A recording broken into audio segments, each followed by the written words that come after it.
నమస్కారం. Guest hour కి స్వాగతం. ఈ రోజు గెస్ట్ అవర్ లో మన విశిష్ట అతిథి రఘునాథ్ ఆకాశం గారు. ఆకాశం కన్సల్టింగ్ ప్రైవేట్ లిమిటెడ్ డైరెక్టర్, అదేవిధంగా Hyderabad directors forum vice president గా ఉన్నారు. మరి ఈ రోజు మన గెస్ట్ అవర్ లో ఆయనతో మాట్లాడి బోల్డ్ అనే విశేషాలు తెలుసుకుందాం. నమస్తే అండి రఘునాథ్ గారు. నమస్తే. వెల్కమ్ టు గెస్ట్ అవర్ అండి. ఈ రోజు మా గెస్ట్ అవర్కి వచ్చినందుకు చాలా సంతోషంగా ఉంది. ముఖ్యంగా ఇప్పుడు చూసుకుంటే ఈ మధ్య కాలంలో సిఏ సెంటర్స్ అవనివ్వండి, సిఏ చదువుకుంటున్న వాళ్ళ సంఖ్య పెరుగుతోంది. ఒకప్పుడు చూసుకుంటే అసలు సిఏ అంటే ఏంటో తెలీదు. అసలు ఒక కంపెనీలో కానీ సిఏ చదివిన తర్వాత కానీ ఆ పర్సన్ యొక్క రోల్ ఏ విధంగా ఉంటుందండి? సిఏ చదివిన తర్వాత ప్రతి చార్టెడ్ అకౌంటెంట్కి రెండు రకాల రోల్స్ ఉంటాయి. ఇప్పుడు కంపెనీస్, బిజినెసెస్. సో ప్రతి కంపెనీ, ప్రతి business right from the stage business ఎలా స్టార్ట్ చేయాలి నుంచి, అండ్ బిజినెస్ ఎలా పర్ఫామ్ చేస్తుంది, అండ్ బిజినెస్ కావాల్సిన ఫండ్స్ ఎలా రేస్ చేయాలి, and business government regulations business పాటించేటప్పుడు, సో ట్యాక్స్ అథారిటీస్కి రిటర్న్స్ సబ్మిట్ చేయడం, ఈ అన్ని అంశాల్లో చార్టర్డ్ అకౌంటెంట్ రోల్ ఉంటుంది. సో బిజినెస్ స్టార్ట్ చేయాలంటే ఏ ఫార్మ్ ఆఫ్ ఆర్గనైజేషన్ బెటర్? ఒక ప్రొప్రైటరీ బిజినెస్ నుంచి అసలు రెవెన్యూ దగ్గర నుంచి మొత్తం అంత దాని సో బిజినెస్ లాభమా నష్టమా తెలియాలి అంటే అకౌంటింగ్ చాలా ఇంపార్టెంట్. సో ప్రతి చార్టర్డ్ అకౌంటెంట్ ఈ అకౌంటింగ్కి కాంట్రిబ్యూట్ చేసి, సో ఒక profit and loss account balance sheet చేసి, సో బిజినెస్ ఎలా పర్ఫామ్ చేస్తుందో ఆ స్కిల్ చార్టర్డ్ అకౌంటెంట్కి ఉంటుంది. అసలు బిజినెస్ స్టార్ట్ చేసేటప్పుడు ఎటువంటి ఆర్గనైజేషన్ స్టార్ట్ చేయాలి, కంపెనీ అయినా, పార్ట్నర్షిప్, ప్రొప్రైటరీ అయినా, ఇక్కడ కూడా చార్టర్డ్ అకౌంటెంట్కి ఎవరు ఏ బిజినెస్ ఎలా స్టార్ట్ చేస్తే బెటర్, ఏ form of organisation choice better చెప్పడానికి కూడా చార్టర్డ్ అకౌంటెంట్కి స్కిల్ ఉంటుంది. ఓకే, అంటే రెండు రకాల రోల్స్. అంటే ఫస్ట్ స్టార్ట్ చేయడానికి అసలు ఎటువంటిది అయితే బాగుంటుంది, దాని తర్వాత స్టార్ట్ చేసిన తర్వాత ఏ విధంగా ఫండ్స్ రేస్ చేయాలి, అండ్ ఎటువంటి వేలో వెళ్తే, అండ్ బ్యాలెన్స్ షీట్, రెవెన్యూ అంతా కూడా మొత్తం అతని కంట్రోల్లోనే ఉంటుంది. మరి ఇంత మెయిన్ ప్రొఫెషన్, అండ్ ఇప్పుడు ప్రజెంట్ అయితే హాట్ కేక్స్ లా ఉంది ఈ సబ్జెక్ట్ గురించి. బట్ ఒకప్పుడు మీరు 1993, 92 అండ్ 93 ఆ బ్యాచ్, ఇప్పుడు దాదాపు ఒక 20 years అవుతుంది. ఒకప్పుడు దాదాపు ఒక 5-6 years క్రితం చూసుకున్నా కూడా దీని గురించి అంత అవగాహన లేదు. ఇప్పుడు చూస్తుంటే బయట ఎక్కడ చూసినా కూడా సిఏ కోచింగ్ సెంటర్స్ అని చాలా చూస్తున్నాం. నిజంగా కోచింగ్ తీసుకోవడం అంత అవసరం అంటారా? అసలు నేర్చుకునే వాళ్ళకి మీరు ఇచ్చే సజెషన్స్ ఏంటి? కోచింగ్ కంపల్సరీ కాదు. సో సిఏ కోర్స్ చేయడానికి ఎనీ అదర్ కోర్స్ లాగానే ఇది వేరియస్ సబ్జెక్ట్స్ చదువుకోవడంలో కొంత డెప్త్ కావాలి, కాన్సెప్చువల్ స్టడీ కావాలి. ఎందుకంటే ఎప్పుడైతే మనకు సబ్జెక్ట్ వాస్ట్గా ఉంటుందో, నెంబర్ ఆఫ్ సబ్జెక్ట్స్ ఎక్కువ ఉంటాయో, సో మీరు ఒక బట్టి పెట్టడం, గుర్తుపెట్టి రాయడం చాలా కష్టం. కాబట్టి కాన్సెప్ట్ అర్థం చేసుకొని we should present in examination. So ఈ కాన్సెప్చువల్ స్టడీ ఉన్న ప్రతి చోట సొంతంగా చదువుకొని పాస్ అయిన వాళ్ళు చాలా, మేమంతా సొంతంగానే చదువుకున్నాం. చాలా తక్కువ ట్యూషన్స్ తీసుకునేవాళ్ళం. అప్పట్లో ఏదైనా ఒక సబ్జెక్ట్ మాకు కావాలి అంటే తీసుకునేవాళ్ళం, అదర్వైజ్ సొంతంగా చదువుకోవడం జరిగింది. ఇప్పుడు ఏం చేసిందంటే, ఇప్పుడు సిఏ క్యాంపస్ స్టడీ కాదు, like MBA or any other course, it's not a campus study. కాబట్టి ఇన్స్టిట్యూట్స్ ఒక క్యాంపస్ లాగా తయారు చేసి సిఎస్ని ఆ స్టడీని ట్రైన్ చేస్తున్నాయి, మానిటర్ చేస్తున్నాయి. సో ఒక స్టూడెంట్ బద్దకించకుండా చదివేట్టు చేస్తున్నాయి. సో ఇది ఇన్స్టిట్యూట్స్ ప్లే చేస్తున్న రోల్. సో అప్పుడప్పుడు దీన్ని కొంచెం అన్ని ఇన్స్టిట్యూట్స్ నిజంగానే పర్ఫెక్ట్ రోల్ ప్లే చేస్తున్నాయి అంటారా? ఇప్పుడు పుట్టగొడుగుల్లో పుట్టుకొస్తున్నాయి, ఇది ఒక ఎర్నింగ్ బిజినెస్ కూడా అయిపోయింది వాళ్ళకి. నిజంగా సిఏ వాళ్ళ ఇన్స్టిట్యూషన్లో స్టడీ ప్రొవైడ్ చేయడానికి వాళ్ళకు ఉన్నటువంటి, అంటే మీరు వాస్ట్ ఎక్స్పీరియన్స్, ఒక 20 years ఆఫ్ ఎక్స్పీరియన్స్, మీరు ఒక లెజెండ్. ఇప్పుడు వాళ్ళకి ఇచ్చేటటువంటి సజెషన్స్ ఏంటి? అంటే ఒక ఇన్స్టిట్యూట్కి వెళ్లే ముందు వాళ్ళు ఎటువంటి చూసుకోవాలంటారు? అప్పటి ఎగ్జామ్స్కి ఇప్పుడు ఎగ్జామ్స్కి ఏమైనా మార్పు వచ్చిందంటారా? ఎగ్జామ్ స్టైల్లో మార్పు రాలేదు. ఈ చదువుకునేటప్పుడు కాన్సెప్చువల్ స్టడీ చేసిన ప్రతి స్టూడెంట్, ఇప్పటికీ మీరు పాస్ పర్సంటేజ్ చూస్తే సిఏ 15 నుంచి 20% పాస్ అవుతున్నారు. సో పాస్ పర్సంటేజ్ పెద్దగా ఇంప్రూవ్ అవ్వలేదు. సో కాబట్టి ఇన్స్టిట్యూట్స్ వల్లనే పాస్ అవుతాము అనేది కాదు. సో ఇన్స్టిట్యూట్ వెళ్లకుండా పాస్ అయ్యే స్టూడెంట్స్ చాలామంది ఉన్నారు. ఇన్స్టిట్యూట్ ఒక టూల్, ఒక రకంగా మనం కొంచెం డిసిప్లిన్. మేము ఏం చేసేవాళ్ళం, 6 నెలలకు ఎగ్జామ్ ఉంది, చదవలేదు సరిగా, సో ఈ 6 నెలలు నెగ్లెక్ట్ చేసి మళ్ళీ నెక్స్ట్ 6 నెలల తర్వాత రాద్దాంలే అనే ఏదైతే మన ధోరణి ఉంటుందో దాన్ని కొంచెం ఇన్స్టిట్యూట్ కంట్రోల్ చేయగలదు. సో ఒక ఫిక్స్డ్ అవర్స్లో మీరు మార్నింగ్ టు ఈవినింగ్ చదవగలరు. బట్ అంతకన్నా గొప్ప కాంట్రిబ్యూషన్ ఇన్స్టిట్యూషన్ ఇవ్వలేదు. సో స్టూడెంట్ కాన్సెప్చువల్ స్టడీని బిలీవ్ చేస్తే పాస్ పర్సంటేజ్ పెరుగుతుంది. సో తను ఎగ్జామ్ని ఈజీగా హ్యాండిల్ చేయగలడు. ఓకే. సో ఎన్ని గంటలు అనడం కన్నా సబ్జెక్ట్ కాన్సెప్ట్ మనం అర్థం చేసుకున్నామా, దాన్ని మనం ప్రజెంట్ చేస్తున్నామా. సో ఇన్స్టిట్యూట్ జాయిన్ అవ్వడానికి నేను అగెన్స్ట్ కాదు, బట్ ఇన్స్టిట్యూట్లో ఉన్నా కూడా సో స్టూడెంట్ అప్రోచ్ మాత్రం కాన్సెప్చువల్ స్టడీలోనే ఉండాలి. ఇప్పుడు అప్కమింగ్ వాళ్ళకి ఏమైనా సజెషన్స్ కానీ సెమినార్స్ నిర్వహించడం అలా ఏమైనా చేస్తుంటారా? ఇది రెండు రకాలుగా జరుగుతుంది. ఇప్పుడు ఇన్స్టిట్యూట్ తీసుకున్న స్టెప్ ఏంటంటే ప్రతి సిఏ స్టూడెంట్కి general management and communication skills అని జిఎంసిఎస్ ప్రోగ్రామ్ ఒకటి చేస్తారు. సో ఈ జిఎంసిఎస్ ప్రోగ్రాంలో స్టూడెంట్స్ కొంత communication skill and what they can do after practice okay. And and what are the opportunities for professional. Right. So ఇటువంటివన్నీ చేయడం జరుగుతుంది. ఓకే. సో ఇది ఇన్స్టిట్యూట్ ప్రిమైసెస్లో. సో మాలాంటి వాళ్ళు వెళ్ళి స్టూడెంట్స్తో ఇంటరాక్ట్ అయ్యి who have practical experience. So we will share our experiences with students. మేము చదువుకునే రోజుల్లో ఇది ఉండేది కాదు. అవును. This one good step in last 5-6 years. CA చేసిన తర్వాత ఇంతైనా కూడా బుక్స్ నాలెడ్జ్కి మన ప్రాక్టికల్ నాలెడ్జ్కి చాలా డిఫరెన్స్ ఉంటుంది. ఒకసారి అంటే సీఏ కంప్లీట్ అయిపోయింది, నెక్స్ట్ సోర్స్ ఏంటి? ఇప్పుడు మీరు అన్నారు సెమినార్స్ నిర్వహిస్తున్నాం, తర్వాత ఏంటి అనేది చెప్తున్నాం. బట్ కంప్లీట్ అయిన తర్వాత వాళ్ళకి ఏ విధంగా ఉన్నాయంటారు ఆపర్చునిటీస్? సిఎస్కి చాలా ఆపర్చునిటీస్ ఉన్నాయి. ఇప్పుడు మీరు ఇండియాలో చూస్తే కంపెనీస్ ఎన్ని ఉన్నాయి అంటే ఒక 10 లక్షల కంపెనీలు ఉన్నాయి. అండ్ ఈ 10 లక్షల కంపెనీలో ఈవెన్ ఓవర్సీస్ జాయింట్ వెంచర్స్ కలపకుండా 10 లక్షల కంపెనీలు ఉన్నాయి. సో ఈ 10 లక్షల కంపెనీలు ఉన్న ఇండియాలో ఇప్పుడు సిఏల నంబర్ 2 లక్షల సిఎస్ ఉంటారు. సో ఈ 2 లక్షల మందిలో మేబీ ఒక 90,000 మంది ప్రాక్టీస్లో ఉంటారు. మిగిలిన వాళ్ళ అందరూ జాబ్స్లో డిఫరెంట్ ఆర్గనైజేషన్స్లో వర్క్ చేస్తున్నారు. ఈరోజు మేము సెవెరల్ కంపెనీస్తో మేము కూర్చున్నప్పుడు మాకున్నది man power shortage in finance and accounts. So finance ఫీల్డ్లో, అకౌంట్స్ ఫీల్డ్లో మాకు షార్టేజ్ కనిపిస్తుంది. సో ఈ షార్టేజ్ ఆఫ్ ప్రొఫెషనల్స్ ఉంది, పెరుగుతుంది కూడా. సో ఎకానమీ పెరుగుతున్నంత వరకు, బిజినెస్ పెరుగుతున్నంత వరకు ప్రొఫెషనల్స్ రిక్వైర్మెంట్ పెరుగుతుంది. కాబట్టి అవకాశాలు చాలా ఉన్నాయి. ఒకటి, ప్రతి కంపెనీకి సిఏ అవసరం. కంపెనీ పెద్దగా అయ్యే కొద్దీ మల్టిపుల్ సిఎస్ అవసరం. Companies where 20-30 CS are there are still running. So company పెద్దగా అయ్యే కొద్దీ ఎక్కువ మంది సిఎస్ కావాల్సి వస్తుంది. This is for doing internal function. ప్రతి కంపెనీని ఆడిట్ చేయాలి. సో ప్రతి కంపెనీని ఆడిట్ చేయాలి అంటే ప్రాక్టీసింగ్ ప్రొఫెషనల్స్ అవసరం ఉంటుంది. సో ఇప్పుడు ఏదైతే 1,00,000 మంది ప్రాక్టీసింగ్ ప్రొఫెషనల్స్ ఉన్నారో ఇంకా మనకు ప్రాక్టీసింగ్ ప్రొఫెషనల్స్ అవసరం ఉంది. ఓకే. అంటే ఇప్పుడు వన్స్ ఒకసారి వాళ్ళు సీఏ కంప్లీట్ చేసి వచ్చిన తర్వాత అంటే ఆ కంపెనీ రూల్స్ ఏంటి? ఒక్కొక్క కంపెనీకి డిఫరెంట్గా మీరు అలాట్ చేయడం జరుగుతుందా, లేదంటే వాళ్ళ ఓన్ చాయిస్ ఆఫ్ ఉంటుందా? మన ఎగ్జామ్స్ లాంటివి ఏమైనా, కామన్ ఎగ్జామ్స్ లాంటివి, లేదంటే వాళ్ళ కోసం ఒక ట్రైనింగ్ సెషన్స్ అలాంటివి ఏమైనా మీరు ప్రొవైడ్ చేయడం జరుగుతూ ఉంటుందా? ఇప్పుడు కంపెనీస్ సిఏని తీసుకునేటప్పుడు ఇప్పుడు క్యాంపస్ రిక్రూట్మెంట్స్ కూడా మా సిఏ ఇన్స్టిట్యూట్లో స్టార్ట్ చేసింది. సో సిఏ క్యాంపస్కి వచ్చి కంపెనీస్ సో ఇంటర్వ్యూ చేసి స్టూడెంట్ని సెలెక్ట్ చేసుకోవడం జరుగుతుంది. ఇది బాగా రీసోర్స్ షార్టేజ్ ఉండడం వల్ల చాలామంది కంపెనీస్, పెద్ద కంపెనీలు క్యాంపస్కి వచ్చి సిఎస్ని రిక్రూట్ చేసుకోవడం జరుగుతుంది. సో సిఏ జాబ్లెస్ అనే సిచ్యువేషన్ అంటూ ఆల్మోస్ట్ లేదు. మీరు ఒక ఆకాశం ఫౌండేషన్ దాన్ని కూడా స్టార్ట్ అది ఏం చేస్తుందండి? ఆకాశం ఫౌండేషన్ ఒక వాలంటరీ ఆర్గనైజేషన్. సో ఈ వాలంటరీ ఆర్గనైజేషన్లో just thought of helping students so who are poor students. In fact నేను చదువుకునేటప్పుడు నేను రెసిడెన్షియల్ కాలేజ్లో చదువుకోవడం జరిగింది, నాగార్జున సాగర్లో. అప్పుడు గవర్నమెంట్ పూర్ స్టూడెంట్స్కి బోర్డింగ్ అండ్ లాడ్జింగ్ ప్రొవైడ్ చేస్తూ హాస్టల్ ఫెసిలిటీ ఉండేది. సో స్టూడెంట్ నుంచి ఫీజు ఏం కలెక్ట్ చేయకుండా మాకు ఎడ్యుకేషన్ ఇవ్వడం జరిగింది. సో దాంతో చాలామంది అదర్వైజ్ ఈ ఇన్స్టిట్యూట్ లేకపోతే చదువుకోలేమో అనుకున్న వాళ్ళు అక్కడ చదువుకోవడం జరిగింది నాగార్జున సాగర్లో. అలాగే నేను డిగ్రీ చేసినది సిల్వర్ జూబ్లీ కాలేజ్ అని కర్నూలు. ఇది కూడా రెసిడెన్షియల్ సిస్టంలోనే రన్ అయ్యేది. ఇక్కడ నాకు చాలామంది ఫ్రెండ్స్ ఉండేవాళ్ళు. సో వీళ్ళు నాకన్నా బాగా చదివేవాళ్ళు. బట్ సో ఈ ఫ్రెండ్స్ ఆ తర్వాత చదవలేరు అన్న విషయం నాకు తెలుసు. సో తన డిగ్రీ ఇప్పుడు చదువుతున్నాడు, 75% ఇన్ డిగ్రీ.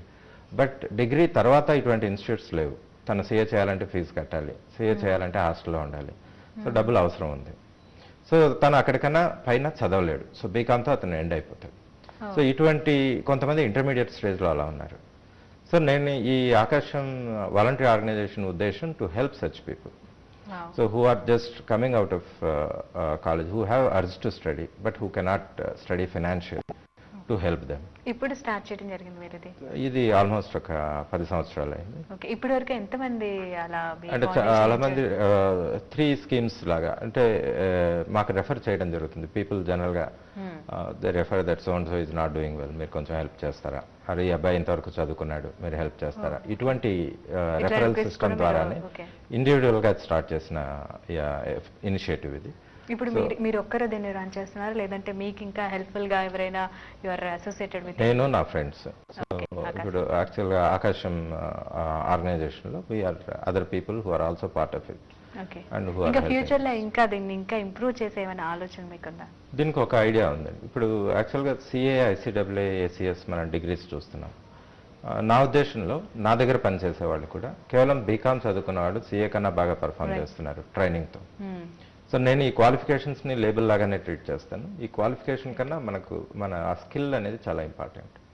సో ప్రతి బీకామ్ గ్రాడ్యుయేట్కి సో ఒక 15-20 రోజుల మాడ్యూల్ ఆర్ ప్రతి సిఈసి చదువుకున్న ఇంటర్మీడియట్ వాళ్ళకి కామర్స్ కొంచెం తెలిసి అకౌంట్స్ ఎంట్రీస్ కొంచెం తెలిసిన ఇంటర్మీడియట్ క్యాండిడేట్కి ఒక 15 to 30 days మాడ్యూల్ మనం ట్రైన్ చేయగలిగితే వీళ్ళందరినీ ఎంప్లాయబుల్ చేయొచ్చు. ప్రతి కంపెనీకి ఒక అకౌంటింగ్ ప్యాకేజ్ కావాలి, అకౌంట్స్ రాయాలి. సో అకౌంట్స్ రాయడానికి మీకు బాయ్స్ కావాలి. సో వీటన్నిటికీ మనం ఈ ఎంప్లాయబిలిటీని పెంచవచ్చు.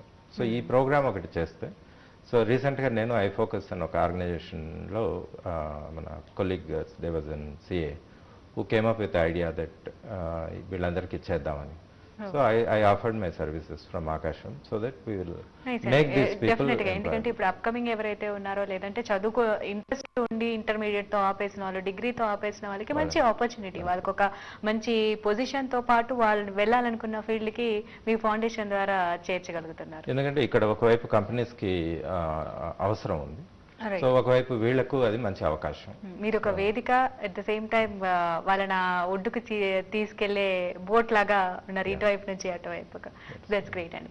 అండ్ మీరు ఇప్పుడు Hyderabad directors forum vice president గా కూడా ఉన్నారు. యాక్చువల్గా వాట్ ఇస్ దిస్ అండి, ఇందులో ఏం చేస్తారు? అందరూ సిఇఓస్ అందరూ గెట్ టుగెదర్ లాగా ఉంటారని విన్నాం. వాట్ యూ డూ అండి? ఇది ఒక నాన్ ప్రాఫిట్ ఆర్గనైజేషన్. ఒక సంవత్సరం ముందు దీన్ని స్టార్ట్ చేయడం జరిగింది. So Hyderabad directors and CEOs ఫోరంలో బిజినెస్ స్టార్ట్ చేసిన డైరెక్టర్ కానీ సిఇఓ కానీ ప్రతి బిజినెస్, ఈవెన్ పార్ట్నర్షిప్ అయితే మేనేజింగ్ పార్ట్నర్ కానీ ఓకే, వీళ్ళందరినీ మెంబర్స్గా చేసుకోవచ్చు. ఎవరైనా సరే ఏ సెక్టర్ అయినా పర్వాలేదు. ఎవరైనా మెంబర్స్గా జాయిన్ అవ్వచ్చు. ఏ సెక్టర్ అయినా పర్లేదు, ఏ బిజినెస్ అయినా. ఐటీ బిజినెస్ కావచ్చు, సోలార్ బిజినెస్ కావచ్చు, power project, can be hospital, educational institution. So A business అయినా. సో వీళ్ళు ఆ బిజినెస్ని రన్ చేస్తున్న CEO and director, managing partner, వీళ్ళు ఈ సంస్థలో మెంబర్స్గా జాయిన్ అవుతారు. సో ఈ ఫోరం నుంచి మేము చేస్తున్నది బిజినెస్ మ్యాన్ నీడ్ ఏంటి. So first information sharing. చాలా మందికి అసలు బిజినెస్ ఎలా స్టార్ట్ చేయాలి, సో అంటే ఏ ఫార్మ్ ఆఫ్ ఆర్గనైజేషన్ స్టార్ట్ చేయాలి, చాలా మందికి ఎవరి దగ్గరికి వెళ్ళాలి, ఎలా రిజిస్టర్ చేయాలి, సో గవర్నమెంట్తో ఎలా అప్రోచ్ అవ్వాలి ఒక ల్యాండ్ కోసమో ఇంకో, దీనికి అవగాహన లేదు చాలా మందికి. సో ఇందులో స్టార్ట్ అయ్యే స్టార్టప్ ఎంటర్ప్రెన్యూర్స్ ఎక్స్పీరియన్స్డ్ ఎంటర్ప్రెన్యూర్స్ ద్వారా బెనిఫిట్ పొందుతారు. ఇందులో స్టార్టప్ ఎంటర్ప్రెన్యూర్స్ ఉన్నారు, 10-15 ఏళ్ళు వ్యాపారం చేసిన వాళ్ళు కూడా ఉన్నారు మెంబర్స్గా. సో వాళ్ళకు వీళ్ళ వల్ల ఎక్స్పీరియన్స్ షేరింగ్ ఒకటి, ఇన్ఫర్మేషన్ షేరింగ్ ఒకటి, సో దట్ మీ బిజినెస్ని క్విక్గా స్టార్ట్ చేయగలరు. మూడవది డిఫరెంట్ సెగ్మెంట్స్ ఆఫ్ పీపుల్ ఇందులో ఉంటారు కాబట్టి ఒకరి నుంచి ఒకరికి, ఒకరి సర్వీసెస్ ఇంకొకరు తీసుకోవచ్చు. ఎవరికి ఎవరు కావాలి అనే నీడ్ కూడా ఇది నెట్వర్కింగ్ అంటాం మేము. ఈ నెట్వర్కింగ్ చాలా మందికి ఆల్రెడీ ఉపయోగపడింది. దీని తర్వాత ఈ బిజినెస్ అన్నిటికీ ఇన్వెస్ట్మెంట్ రేస్ చేయాలి అని, ప్రతి బిజినెస్కి ఇన్వెస్ట్మెంట్ రిక్వైర్మెంట్ వస్తుంది ఏదో ఒక స్టేజ్లో. బిజినెస్ స్టార్ట్ చేసినప్పుడు సొంత క్యాపిటల్తో స్టార్ట్ చేస్తాం, బట్ ఏదో ఒక స్టేజ్లో బిజినెస్ ఇన్వెస్ట్మెంట్ రిక్వైర్మెంట్ అవుతుంది. సో ఇందులో మాకు ఒక ఇన్వెస్ట్మెంట్ అడ్వైజరీ కమిటీ అని మేము పెట్టడం జరిగింది. సో ఇన్వెస్ట్మెంట్ అడ్వైజరీ కమిటీలో మా ఫోరంలో ఉన్న ఎక్స్పర్ట్స్ 5 members ఉంటారు. సో ఏ బిజినెస్కైనా ఇన్వెస్ట్మెంట్ కావాలంటే ఈ ఇన్వెస్ట్మెంట్ అడ్వైజరీ కమిటీకి వాళ్ళ ఇన్వెస్ట్మెంట్ ప్లాన్స్ సబ్మిట్ చేస్తారు. అది ఇన్వెస్టర్కి సబ్మిట్ చేసే విధంగా ఉందా లేదా అనేది ఈ కమిటీ మెంబర్స్ డిసైడ్ చేసి దానిలో ఏదైనా ఇంప్రూవ్మెంట్స్ ఉంటే సజెస్ట్ చేస్తారు మెంబర్స్ వీళ్ళ ఎక్స్పీరియన్స్తో. తర్వాత ఎక్స్టర్నల్ ఇన్వెస్టర్స్కి వీళ్ళతో ఇంటర్ఫేస్ ప్రొవైడ్ చేయడం జరుగుతుంది. ఎవరైతే ఇన్వెస్ట్ చేస్తారో వీళ్ళని కల్పించడం జరుగుతుంది. సో దాంతో అది ఇన్వెస్ట్మెంట్గా కన్వర్ట్ అయ్యి వీళ్ళకు ఉపయోగపడుతుంది. అంటే ఇది అసలు ఒక మనకి ఇనిషియేటివ్. నిజంగా ఒక బిజినెస్ ఐడియా ఉంది, మనం ఇన్వెస్టర్స్ గురించి వెతుక్కోకుండా మిమ్మల్ని అప్రోచ్ అయితే మీరే ఆ దారి చూపిస్తారు. అండ్ వాట్ వాళ్ళకి కావాల్సిన ఇంకా ఎక్స్ట్రా నీడ్ ఏంటి కూడా మన SDA ప్రొవైడ్ చేస్తుంది అనమాట. ఫోరంలో ఇదొక సర్వీస్. దీంతో పాటు న్యూస్ లెటర్ ఒకటి, మాది మంత్లీ న్యూస్ లెటర్ ఒకటి ఉంది, కన్వర్జన్. సో ఈ న్యూస్ లెటర్ ద్వారా information what is happening pertaining to అయితే జనరల్ గా ఏ టాపిక్స్ మీద డిస్కస్ చేస్తూ ఉంటారండి? అంటే ఎన్ని రోజులకు ఒకసారి మీ మీటింగ్ జరుగుతుంది? మేము నెలకు ఒకసారి కలుస్తాం. మా ఫార్మాట్ ఎలా ఉంటుందంటే ఒక సక్సెస్ఫుల్ ని పిలుస్తాం to address all the people. So ఒక సక్సెస్ఫుల్ ఎంటర్ప్రెన్యూర్ ప్రాక్టికల్ గా చూసి వాళ్ళని క్వశ్చన్స్ అడిగి క్లారిఫికేషన్స్ అడగడంలో ఒకటి ఇన్స్పిరేషన్, ఒకటి వీళ్ళకు తెలియని అంశాలు వాళ్ళని అడిగి తెలుసుకోవడం ఒకటి, ఇంకొకటి ఆ సెక్టర్ వాళ్ళకి స్పెసిఫిక్ బెనిఫిట్, ఏ సెక్టర్ నుంచి తను వస్తాడో ఆ సెక్టర్ వాళ్ళకి స్పెసిఫిక్ గా ఆ సెక్టర్ ఇన్ఫర్మేషన్ గురించి తెలుస్తుంది. సో దీని తర్వాత మేము నెట్వర్కింగ్ పార్టీ చేస్తాం, వేరే ఒకరితో ఇంటరాక్ట్ అవుతూ తెలుసుకుంటారు. దెన్ నెలకు ఒకసారి మేము రిఫ్లెక్షన్స్ అని ఒక ప్రోగ్రామ్ చేస్తాం. ఏదో how to prepare a business plan for the business, how to negotiate, so how to network with people for the business, ఇటువంటి టాపిక్స్ ని నెగోషియేషన్ స్కిల్స్ లాగా. ప్రస్తుతం ఇందులో ఎంతమంది వరకు ఉన్నారండి? ఎంతమంది బిజినెస్ ఎంటర్ప్రెన్యూర్స్? ఇది మేము స్టార్ట్ చేసింది, ఇది ఒక ఆన్లైన్ ఫోరంగా స్టార్ట్ చేయడం జరిగింది. సో ఆన్లైన్ మెంబర్స్ ఒక 1300 మంది ఉన్నారు. అండ్ ఆఫ్లైన్ గా మేము ప్రతి మీటింగ్ పెట్టినప్పుడు ఒక 200 మెంబర్స్ రావడం జరుగుతుంది. ఈ దీంట్లో తీసుకున్న నిర్ణయాలు కానివ్వండి, సజెషన్స్ కానివ్వండి, ఎప్పుడైనా మీ బిజినెస్ ఎంటర్ప్రెన్యూర్స్ తరపు నుంచి ప్రభుత్వానికి ఏమైనా డిమాండ్ చేయడం కానీ, ప్రభుత్వానికి ఎటువంటి సజెషన్స్ కానీ వాళ్ళ వైపు నుంచి హెల్ప్ కావాలన్నా కూడా దీని త్రూ వెళ్తూ ఉంటారా?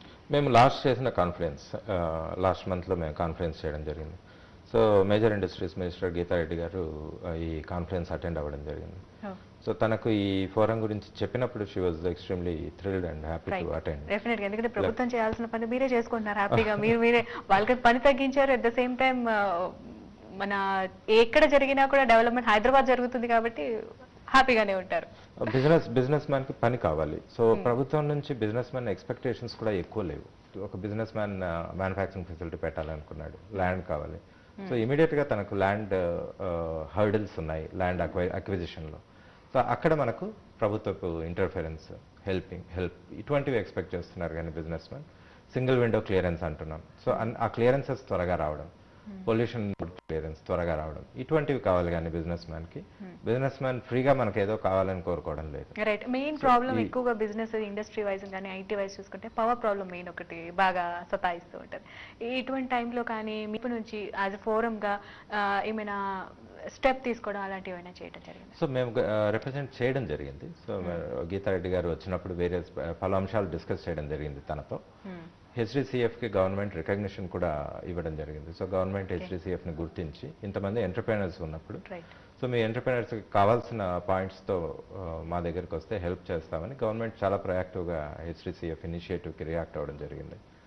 సో మేము గత రాబోయే 2-3 నెలల్లో ఏం కావాలి ఏంటి అనేది చూసి we want to represent to government and help all our entrepreneurs. Okay. And మీకు అంటే మ్యూచువల్ గా మీరంటే ఒకరికి ఒకరు సోషల్ నెట్వర్కింగ్ లాగా యూజ్ చేసుకుంటారు. ఇదంతా కలిపి ఏమైనా సోషల్ అవేర్నెస్ ప్రోగ్రామ్ ఏమైనా క్రియేట్ చేసే ఆలోచన ఏమైనా ఉందా మీకు? తప్పకుండా. ఇప్పుడు మా ఉద్దేశం ఎంటర్ప్రెనర్షిప్ డెవలప్ చేయడమే ఉద్దేశం. సో ఇప్పుడు ఎంటర్ప్రెనర్షిప్, మేము ఉన్న ఎంటర్ప్రెనర్స్ ఒకరికొకరు హెల్ప్ చేయడం ఒకటి, అసలు ఎంటర్ప్రెనర్షిప్నే ప్రమోట్ చేయడం ఒకటి. ఇప్పుడు మేము JNTUతో ఒక ప్రోగ్రామ్ చేయడం జరిగింది. JNTU మేము కలిసి ఇండియాలో university and professional business men coming together పెద్దగా లేదు ఇండియాలో. ఓవర్సీస్లో ఇది ఎక్కువ ఉంటుంది. సో ఇండియాలో చాలా తక్కువ ఉంది. సో మేము JNTUతో కలిసి ఒక ప్రోగ్రామ్ చేయడం జరిగింది. ఈ ఎంటర్ప్రెనర్షిప్ డెవలప్మెంట్ ప్రోగ్రామ్ ఒక 6 రోజులు చేసాం. డిఫరెంట్ మాడ్యూల్స్ ఆఫ్ ఎలా బిజినెస్ స్టార్ట్ చేయాలి, రన్ చేస్తున్నప్పుడు వచ్చే ట్రబుల్స్ ఏంటి, బిజినెస్ ఐడియాస్ ఏంటి, ఏ ఏరియాస్ బాగున్నాయి. సో ఇటువంటి టాపిక్స్తో ఒక 6 days ప్రోగ్రామ్ మేము JNTU కొలాబరేషన్తో చేసాం. దాంతో ఒక 70 people who wanted to do business, who are coming out of college, who wanted to do business, we addressed all of them. So అందులో కొంతమంది ఒక 20 మంది మా మెంబర్స్ అవ్వడం జరిగింది already, and they are inspired to do business. So ఇది ఒక business రావడం ద్వారా there is lot of employment created, there is lot of economic benefit that happens. So మేము చేస్తున్న అవేర్నెస్ ఇప్పుడు కేవలం ఎంటర్‌ప్రెన్యూర్‌షిప్ మీద ఫోకస్ అయింది. రైట్. ఒకప్పుడు చూసుకుంటే మనకి అంటే నిరుద్యోగం చాలా ఎక్కువ ఉండేది. ఇప్పుడు కొంచెం కొంచెం అంటే ప్రతి ఒక్కరు ఇనిషియేషన్ తీసుకుంటున్నారు. ఏదో ఒకటి చేయాలి మనం చదువుకున్న సెక్టర్ అనే కాదు. మిగతా వాటిలో కూడా ఉద్యోగ కోసం ఏదో ఒకటి ట్రై చేయాలి అనే ఒక ఆలోచన ప్రతి ఒక్కరిలో వచ్చింది. ఒకప్పటితో కంపేర్ చేస్తే ఇప్పుడు యువకులు బిజినెస్‌లోకి రావడానికి ఇంట్రెస్ట్ చూపిస్తున్నారంటారా? చూపిస్తున్నారు. హ్మ్. ఇప్పుడు ఏమవుతుందంటే ఒక బిజినెస్‌లో వస్తున్నప్పుడు ఆల్టర్‌నేట్ ఎర్నింగ్ ఆపర్చునిటీ చూడడం జరుగుతుంది ప్రతి ఒక్కరు. హ్మ్.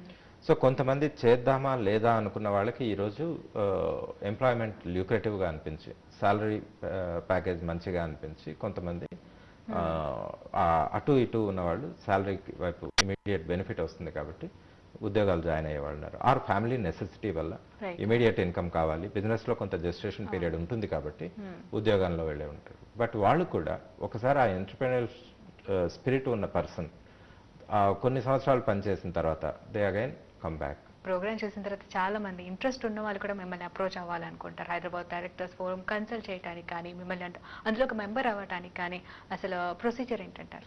సో బిజినెస్ చేయని వాళ్ళకి మేము ట్రైనింగ్ ప్రోగ్రామ్ ఇవ్వడానికి కానీ ఇన్పుట్స్ ఇవ్వడానికి కానీ యాజ్ అన్ ఆర్గనైజేషన్ చేస్తాం. బట్ బిజినెస్ స్టార్ట్ చేసిన వాళ్ళు మా మెంబర్ అవుతారు. So okay.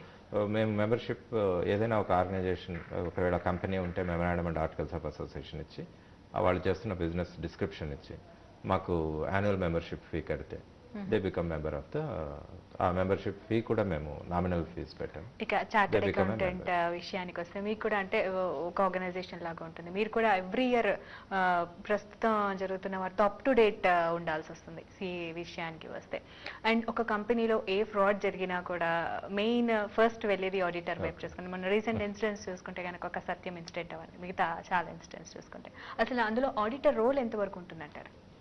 ఇప్పుడు ఫ్రాడ్ అనేది సిస్టమిక్ ఇనిషియేషన్ బై సంబడి, ఒక ఆలోచించి ఇది చేయాలి ఫ్రాడ్ అని దానికి తగిన డాక్యుమెంటేషన్ దానికి తగిన కేర్ తీసుకొని చేసేదాన్ని ఫ్రాడ్ అంటారు.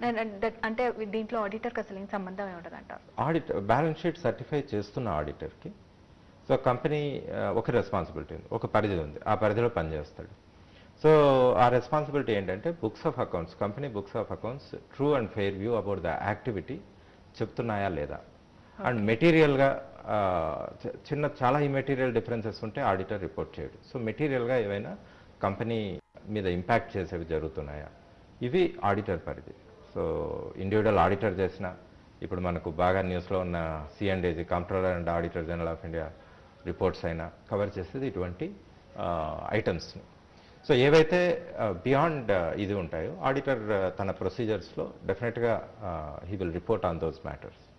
బట్ ఫ్రాడ్ అనేది వెల్ థాట్ అవుట్ ఫ్రాడ్ అనేది it's some times May miss normal checking methods of an auditor, sampling methods applied by auditor. So auditor అనే అతను ఒక సంవత్సరం అకౌంట్స్ ని మే do an audit of in 1 month's time. ఇది ఒక company intention మాత్రమే కానీ సపోజ్ ఆడిటర్ రోల్ మాత్రం వాళ్ళ వెరిఫికేషన్ అండ్ ఉంటుంది. ఆడిటర్కి బాధ్యత లేదని కాదు, బాధ్యత తన ప్రొసీజర్స్. ఆడిట్ అనేది ఒక ప్రొసీజర్, మాకు ఒక గైడ్ లైన్స్ ఇన్స్టిట్యూట్ ద్వారా కొన్ని గైడ్ లైన్స్, ఆడిట్ ఎలా చేయాలి అన్న టెక్నిక్స్, ఆ వర్కింగ్ పేపర్స్ ఆడిట్ చేసిన మేము వర్కింగ్ పేపర్స్ మేము సేవ్ చేసుకోవాలి. అండ్ ఇప్పుడు చూసుకుంటే మీరు ఒక 20 years ఆఫ్ ఎక్స్పీరియన్స్ ఉంది ఈ ఫీల్డ్లో. ఇప్పుడు అప్కమింగ్ వాళ్ళు ఉన్నారు అంటే కంప్లీట్ చేసిన వాళ్ళు, మీరందరూ కూడా గెట్ టుగెదర్ అలా అవుతూ ఉంటారా? ఇప్పుడు ప్రస్తుతం వస్తున్న ట్రెండ్స్కి కానివ్వండి, ప్రస్తుతం వస్తున్న ఇంప్రూవ్మెంట్స్ ఇన్ దిస్ ఫీల్డ్ మీరందరూ ఏమైనా సెమినార్ లాగా వేసుకొని చర్చించుకోవడం కానీ ఏమైనా డిస్కస్ కానీ ఎలాంటిది ఏమైనా జరుగుతూ ఉంటుందా? ఈ ఆడిట్ ప్రొఫెషన్ అండ్ మేమంతా members of institute of chartered accountants of India.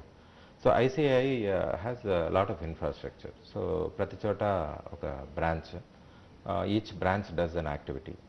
So నా ఈ ఐసిఐ కంటిన్యూయింగ్ ప్రొఫెషనల్ ఎడ్యుకేషన్ అని మాకు ప్రోగ్రామ్ ఉంటుంది, సిపిఈ అంటే. సో ప్రొఫెషనల్ కూడా ఎడ్యుకేషన్ నీడ్ ఉంది, సో ఈ హ్యాస్ టు అప్డేట్. సో ఈ సిపిఈ ప్రోగ్రామ్స్ వేరియస్ ఆస్పెక్ట్స్ మీద, ఇన్కమ్ ట్యాక్స్ డెవలప్మెంట్స్ మీద, sales tax, service tax developments మీద, any items related to FDI regulations or auditing standards, ఈ developments మీద, new standards మీద discussions, seminars జరగడం branch లెవెల్లో జరుగుతుంది, ఇన్స్టిట్యూట్ అపెక్స్ లెవెల్లో జరుగుతుంది, అట్ ఆల్ ద ప్లేసెస్. ఇవి ఒక ఈచ్ ప్రొఫెషనల్ కంపల్సరీగా అది చేయాలి. So there are number of hours which you have to definitely undergo the CPE programmes. దానివల్ల ప్రతి ప్రొఫెషనల్ అప్డేట్ అవ్వడం జరుగుతుంది. Right sir. అంటే ఒకప్పుడు చూసుకుంటే ఇప్పుడు చూసుకుంటే సీఏ మీద మనం ఇంతకు ముందు నుంచి మాట్లాడుతున్నాడు, అవేర్నెస్ చాలా పెరిగింది అండ్ గుర్తింపు చాలా వచ్చింది. మీరేమంటారు దీని మీద? ఇప్పుడు గుర్తింపు వచ్చింది. నేను బాగా ఆనందపడే వ్యక్తిని నేను ఇప్పుడు గుర్తింపు వచ్చింది దానికి. రీజన్ ఏంటంటే ఒక 20 సంవత్సరాల క్రితం ఒక సీఏ పాస్ అయిన వ్యక్తి అసలు సీఏ ఏం చేస్తాడు అన్న అవగాహన మార్కెట్లో చాలా తక్కువ ఉండేది. రైట్. అండ్ చాలా మంది సిఎస్కి ఛాలెంజ్ కూడా పెళ్లి అవ్వడం కూడా ఒక ఛాలెంజ్ ఉండేది. సో నేను పెళ్లి చూపులకు వెళ్ళిన రోజు చాలా కాన్ఫిడెంట్గా ఉన్నాను అమ్మాయి ఒప్పుకుంటుందని. సో నెక్స్ట్ డే నో చెప్పింది అమ్మాయి. సో ఎందుకు నో చెప్పింది అని చెప్పి అది కనీసం రీజన్ తెలుసుకున్నాం. కనుక్కుంటే ఆ అమ్మాయికి సీఏ అంటే తెలియదు, సీఏ ప్రాక్టీస్ అంటే తెలియదు. సో ఒక అబ్బాయి సీఏ ప్రాక్టీస్ చేస్తున్నాడు, ఎంత సంపాదన జీతం ఎంతో తెలియదు. సో దీనికన్నా ఎవరైనా కొంచెం ఉద్యోగం ఉన్న అబ్బాయిని పెళ్లి చేసుకుంటే బెటర్ అని నన్ను రిజెక్ట్ చేయడం జరిగింది. సో ఇలా సీఏ అంటే చాలా వరకు అవగాహన ఉండేది కాదు. బట్ మేము కూడా మెంబర్స్ సిఏ ఇన్స్టిట్యూట్కి రిప్రజెంట్ చేసి అవేర్నెస్ క్రియేట్ చేయమని ఒక క్యాంపెయిన్ చేయమని అడగడం జరిగింది. సిఏ ఇన్స్టిట్యూట్ కూడా రెస్పాండ్ అయ్యి అసలు సిఏ ఏమేమి చేయగలడు ఒక బిజినెస్కి, what he can do, what all the services he can provide, what are the experience మొత్తానికి మార్చేసింది అంటారు. అండ్ చూసుకుంటే అసలు ఎక్కడ మీ బర్త్ ప్లేస్ ఎక్కడ అండ్ స్టడీస్ ఎలా జరిగాయి? నేను I'm from Kadiri in Anantapur district అండి. స్టడీస్ అంతా కూడా అక్కడే జరిగింది? లేదు, నేను ఫాదర్ బ్యాంక్ లో పనిచేసేవారు కాబట్టి ప్రతి 3 సంవత్సరాలకు ఒక కొత్త ప్లేస్ లో చదువుకోవడం జరిగింది. ఎక్కువ కర్నూలు, చిత్తూరు, ప్రొద్దుటూరు, గుంతకల్ ఈ ప్రాంతాల్లో చదవడం జరిగింది.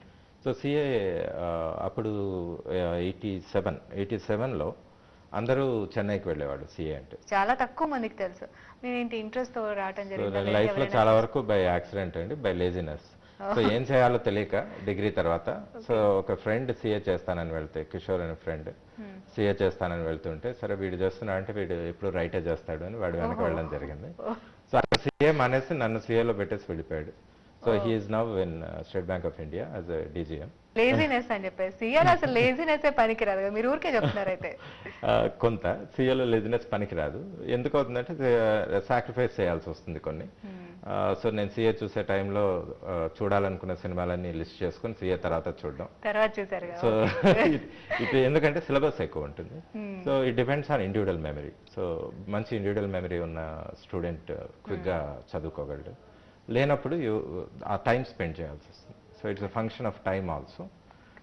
So all subject you have to go through. ఇక ప్రాక్టీస్ విషయానికి వస్తే ఆఫ్టర్ కంప్లీటింగ్ ఆఫ్ సీఏ ఎలా జరిగిందంటారు? ప్రాక్టీస్ స్టార్ట్ చేయడం నేను చాలా హంబుల్గా స్టార్ట్ చేయడం జరిగింది. సో మా వదిన్ని అడిగి ఇంట్లో ఒక డైనింగ్ టేబుల్ తీసుకొని, టేబుల్ కొనాలంటే డబ్బులు ఖర్చు అవుతాయి, డబ్బులు లేవు. సో ఒక డైనింగ్ టేబుల్ తీసుకొని సో ఒక రెంటెడ్ ప్రెమిసెస్లో ఓనర్ రెంటెడ్ ప్రెమిసెస్ ఇవ్వడానికి చాలా హెసిటేట్ చేశాడు. నువ్వు రెంట్ కడతావన్న గ్యారంటీ ఏంటి అని. సో అక్కడ మా అన్నని తీసుకెళ్ళి అతన్ని ఒప్పించి సో ఆ డైనింగ్ టేబుల్ లెగ్స్ కనపడకుండా ఒక బెడ్షీట్ కవర్ చేసి సో మా అన్న కొనిచ్చిన కుర్చీతో ప్రాక్టీస్ స్టార్ట్ చేయడం జరిగింది. కానీ చాలా అవకాశాలు, మనం ఏదైనా చేయాలనుకున్నప్పుడు మనకి ఎన్ని ఛాలెంజెస్ కనిపిస్తాయో అవకాశాలు దానికన్నా ఎక్కువ కనిపిస్తాయి. సో నా జర్నీలో అన్ని అవకాశాలే కనిపించాయి నాకు, ఛాలెంజెస్ గుర్తురావు. సో ప్రతిదీ అవకాశమే కనిపించింది. సో చాలా మంది టర్నింగ్ నేను అనుకోవడం డెసిషన్ తీసుకోవడమే ఒక టర్నింగ్ పాయింట్ అని అనిపించింది నాకు. నేను చదువుకుంటున్నప్పుడు Nagarjuna Sagar AP residential junior కాలేజ్లో నేను +2 చదవడం జరిగింది, సిఈసి చదవడం జరిగింది. సో అక్కడ నేను I stood state first in CEC. So when I join that అదొక కాన్ఫిడెన్స్ ఇచ్చింది అక్కడ, that you two can do something అన్న కాన్ఫిడెన్స్ అందరు స్టూడెంట్స్ని చూసి వాళ్ళ మీద స్కోర్ చేయడం వల్ల so we can do something అన్న కాన్ఫిడెన్స్ అక్కడ వచ్చింది. తర్వాత సిఏలో అనుకున్నది, ఆ నిర్ణయం చాలా ఇంపార్టెంట్. నేను సిఏ ప్రాక్టీస్ స్టార్ట్ చేస్తున్నప్పుడు చాలామంది వద్దని డిస్కరేజ్ చేయడం జరిగింది. సార్ నేను స్టార్ట్ చేస్తున్నప్పుడు నా దగ్గర ఒక క్లయింట్ లేరు, జీరో క్లయింట్తో నేను స్టార్ట్ చేశాను ప్రాక్టీస్. కానీ ఆ నమ్మకం, చేయగలను అన్న నమ్మకం is the differentiating point. So ఒకసారి అది వచ్చాక థింగ్స్ వర్ ఈజీ. ఇప్పుడు ఆకాశం ఫౌండేషన్ మీరు ఆల్ ఓవర్ ఇండియా మీ బ్రాంచెస్ ఉన్నాయి. మన హైదరాబాద్ని ఎక్కడ ప్లేస్ చేస్తారండి? అందరి స్టూడెంట్స్లోకి వెళ్ళి మన హైదరాబాద్ని ఎక్కడ ప్లేస్ చేస్తారా? అండ్ ఆల్ ఓవర్ ఇండియా దాని rules and what the role మాత్రం సేమేనా? ఆకాశం అండ్ అసోసియేట్స్ అని చార్టర్డ్ అకౌంటెంట్ ఫర్మ్ నేను ఫౌండ్ చేయడం జరిగింది. I was founder of the firm in 92. Okay. So in 2000, so Akasham and Associate Chartered Accountants nunchi I took out and started. At that I left my partners and I started Akasham Consulting Private Limited, which is investment banking. ఇది కూడా investment banking కూడా chartered accountant role play చేసే business. So ఈ investment banking is more of financial advisory. ఒక బిజినెస్ని start చేయాలన్నా, దానికి fund rise చేయాలన్నా, వాల్యుయేషన్ చేయాలన్నా, బిజినెస్ వాల్యుయేషన్ ఎంత అని, ఒక ఇన్వెస్టర్ని తేవాలన్న బిజినెస్కి ఇన్వెస్ట్మెంట్ బ్యాంకర్ రోల్ చాలా ఉంటుంది. ఈ ఇన్వెస్ట్మెంట్ బ్యాంకింగ్ ఫర్మ్ నేను 2000లో స్టార్ట్ చేయడం జరిగింది. సో ఇప్పుడు ఇందులో మేము all over India branches set up చేయడం, ఫస్ట్ సౌత్ ఇండియా చేయడం జరిగింది. సో ఆకర్షం కన్సల్టింగ్లో we have branches in Bengaluru, Vizag, Chennai, and also Mumbai we started last month. ఈ ఇన్వెస్ట్మెంట్ బ్యాంకింగ్ లో కూడా అంటే రోల్ ఏంటంటే అసలు ఇన్వెస్ట్మెంట్ ఎలా రైజ్ చేయాలి, and business some times want మేము ఈవెన్ పబ్లిక్ ఇష్యూ కూడా మేము హ్యాండిల్ చేయగలం. మర్చెంట్ బ్యాంకింగ్ రిజిస్ట్రేషన్ ఆకాశం కన్సల్టింగ్ ప్రైవేట్ లిమిటెడ్కి ఉంది. కేటగిరీ 1 మర్చెంట్ బ్యాంకర్గా రిజిస్టర్ అయ్యాము. So entire corporate finance activity అంటాం. ఒక బిజినెస్కి ప్రతి స్టెప్లో కావాల్సింది ఫైనాన్స్ కంఫర్ట్. ఆ ఫైనాన్స్ కంఫర్ట్ని ప్రొవైడ్ చేయడం ఎలా? సో బిజినెస్ జరుగుతున్నప్పుడు, బిజినెస్ సరిగా జరగనప్పుడు, సో బిజినెస్ తను అమ్మేయాలనుకున్నప్పుడు కూడా ఒక ఇన్వెస్ట్మెంట్ బ్యాంకర్ కావాలి. సో ఇంకో బిజినెస్ని కొనాలనుకున్నప్పుడు, గ్రో అవ్వాలనుకున్నప్పుడు, సో ఇది ఎక్కువ ఎంబీఏస్ ఉండేవాళ్ళు ఈ ఇన్వెస్ట్మెంట్ బ్యాంకింగ్లో. ఇప్పుడు చాలా మంది సిఎస్ వస్తున్నారు, ఎందుకంటే సిఏ బాడీ ఆఫ్ నాలెడ్జ్ ఈ ఇన్వెస్ట్మెంట్ బ్యాంకింగ్కి చాలా ఉపయోగపడుతుంది. ఇప్పుడు చాలా మంది సిఎస్కి అవేర్నెస్ వచ్చింది. మేము ఆకాశం కన్సల్టింగ్ నుంచి ఐసిఐ ద్వారా, సిఏ ఇన్స్టిట్యూట్ ద్వారా బెంగళూరులో, హైదరాబాద్లో సెమినార్స్ చేయడం జరిగింది ఇన్వెస్ట్మెంట్ బ్యాంకింగ్ గురించి. అండ్ సిఏకి ఎలా ఇందులో ఇన్వెస్ట్మెంట్ బ్యాంకింగ్లో how relevant is and how good the opportunity is. సిఎస్కి ఇది చాలా వాస్ట్ ఆపర్చునిటీ. ఇప్పుడు అప్కమింగ్ వాళ్ళకి, వచ్చే వాళ్ళకి, సిఏలో జాయిన్ అయ్యే వాళ్ళకి, జాయిన్ అయిన వాళ్ళకి వాస్ట్ నాలెడ్జ్ ఉంది మీకు, ఎటువంటి మెసేజ్ ఇవ్వాలనుకుంటున్నారు? రెండు, జాయిన్ అయిన వాళ్ళకి డిటర్మినేషన్ టు కంప్లీట్. ఇప్పుడు సిఏ కష్టం అనేది బయట వాళ్ళు చెప్పేది, బట్ లోపల ఉన్న మనం ఆ నమ్మకంతో చేస్తే సిఏ అంత కష్టమైన కోర్స్ కాదు. ఆ డిటర్మినేషన్ అనేది ఇంపార్టెంట్, కంప్లీట్ చేయాలి అన్న డిటర్మినేషన్ ఇంపార్టెంట్. సో ప్రతి స్టూడెంట్ ఆ డిటర్మినేషన్ ఉండడం అనేది చాలా ఇంపార్టెంట్. రెండవది, కెరియర్లోకి వచ్చినప్పుడు సిఏ కోర్స్కి అంత ఇంపార్టెన్స్ ఇవ్వకూడదు. నేను సిఏ అన్న లేబుల్కి అంత ఇంపార్టెన్స్ ఇవ్వాల్సిన అవసరం లేదు. ఏం నేర్చుకోవాలి అన్న దానికి మనం ఎక్కువ ఇంపార్టెన్స్ ఇవ్వాలి. యాజ్ ఎ సిఏ ప్రొఫెషనల్ మనకు స్కిల్ వచ్చింది, బట్ దీన్ని మనం ఎలా అప్లై చేయాలి అనేది బిజినెస్ గురించి నేర్చుకున్నప్పుడే మనం చేయగలం. సో కేవలం సిఏ క్వాలిఫికేషన్తో బిజినెస్ గురించి అండర్స్టాండ్ చేసుకోకుండా మనం ఎఫెక్టివ్గా సర్వీస్ ఇవ్వాలి. కేవలం చదువు మీద మాత్రమే కాదు, దానివల్ల ఉండే అసలు ఎందుకు ఉపయోగపడుతుందా చదివితే ఇంకెక్కువ ఫలితాలు వస్తాయంటారు. థ్యాంక్ యూ సో మచ్ అండి రఘునాథ్ గారు, మా స్టూడియోకి వచ్చి బోల్డ్ అన్ని విశేషాలు, మీ అభిప్రాయాలు, విలువైన అభిప్రాయాలు మాతో పంచుకున్నందుకు thank you so much. Thanks a lot for the opportunity. చూసారు కదండి, ఇది ఈరోజు గెస్ట్ అవర్. వచ్చే వారం మరో గెస్ట్ అవర్లో మరో విశిష్ట అతిథితో మళ్ళీ కలుద్దాం. అంతవరకు సెలవు, నమస్తే.